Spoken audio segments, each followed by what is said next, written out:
ये इनका क्वायर है और अभी मुर्गे के साथ पता नहीं कोई ड्रामा हो रहा था। समझ तो मुझे कुछ आ रहा नहीं है, तो इनके गाना सुन लेते हैं। कपड़े के नीचे मुर्गा छुपाया हुआ है।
No ani sa mu nečudujte, prosím vás, tému kohútovi, že je taký poplašený.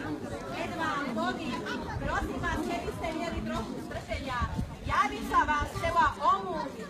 Ja nejsem dosť tak pripravená na tú svadbu, jak sa patrí, pravda. Všimli ste? No mrzí mňa to prevelice, ale keď vám poviem, čo sa mi stalo, snáď si to trochu uznáte a nebudete sa hnevať. Prosím vás, pekne, byla sem dneskaj na starej Turej na jarmák.